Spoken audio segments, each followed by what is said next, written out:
Europe and Deflation Paranoia by Frank Hollenbeck, in Audio Mises Daily, narrated by Joe Kohlhaus. There is a current incessant flow of articles warning us of this certain economic calamity if deflation is allowed to show its nose for even the briefest period of time. This ogre of deflation, we are told, must be defeated with the printing presses at all costs. Of course, the real objective of this fear-mongering is to enable continued government theft through debasement. Every dollar printed is a government tax on cash balances. There are two main sources of deflation. The first comes from a general increase in the amount of goods and services available. This type of deflation, a reduction in costs in a competitive environment, leads to lower prices. The high-technology sector has thrived on this type of deflation for decades as technical progress has powered innovations and computing power at ever-decreasing costs. The same was true for most industries during much of the 19th century, as the living standards increased considerably. Every man benefited from the increase in real wages resulting from lower prices. The second source of deflation is from a reduction in the money supply that comes from an increase in the desire of the public or banking sectors to hold cash. An uncomplicated example will make this point clear. Suppose we have 10 pencils and $10. Only at an equilibrium price of $1 will there be no excess in output or excess money. Suppose the production cost of a pencil is 80 cents. The rate of return is 25%. Now suppose people hoard $5 and stuff money in their mattress instead of saving it. The price of a pencil will be cut in half, falling from $1 to 50 cents, since we now have a money supply of $5 chasing 10 pencils. If input prices also fell 40 cents per pencil, then there's no problem, since the rate of return is still 25%. In this example, a drop in output prices forced an adjustment in input prices. The Keynesian fear is that input prices will not adjust fast enough to a drop in output prices so that the economy will fall into a deflation-depression spiral. The Keynesian monetarist solution is to have the government print $5 to avoid this deflation. Yet this money creation is distortive and will cause a misallocation of resources, since the new money will not be spent in the same areas or proportions as the money that's being hoarded, as defined by Keynesians. Furthermore, even if the government could find the right areas or proportions, it would still lead to misallocations, since the hoarding reflects a desire to realign relative prices closer to what society really wants to be produced. The printing of money may actually increase the desire to hold cash, as we see today. Holding cash may be the preferred choice over consumption or investments when relative and absolute prices have been distorted by the printing press. Of course, no one is really asking the critical questions.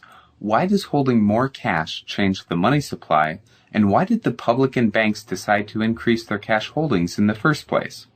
Without fractional reserve banking, neither the public nor the banks could significantly change the money supply by holding more cash, nor could banks extend credit faster than slow-moving savings.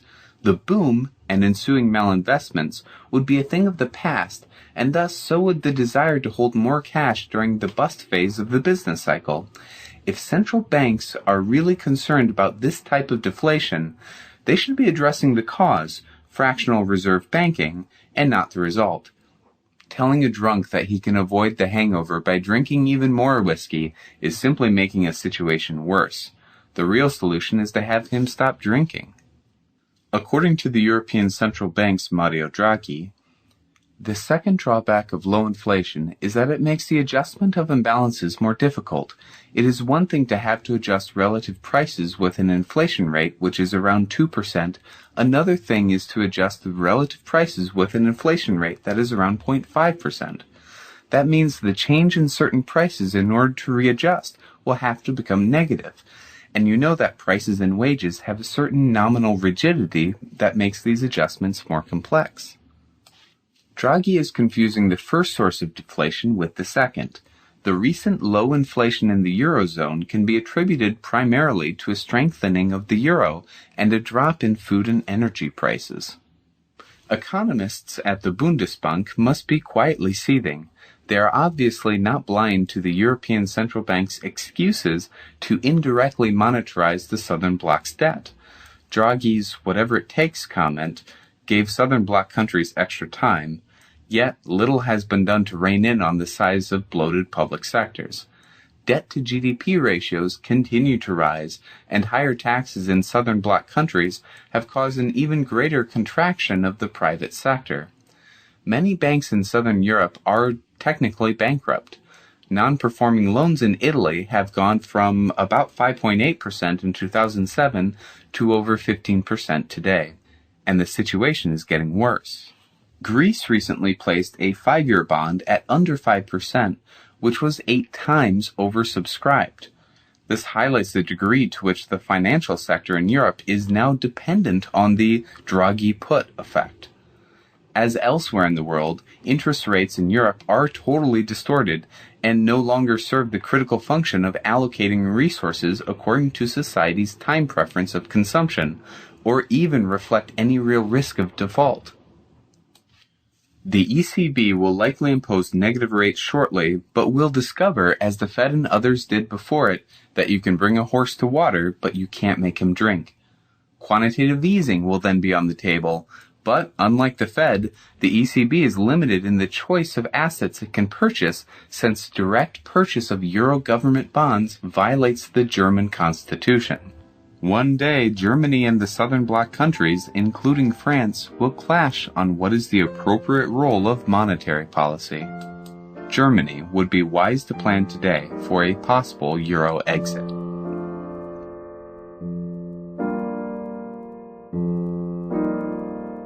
The Mises Institute hopes you have enjoyed this audio Mises Daily. For a world of free market literature, media, and discussion, visit Mises.org.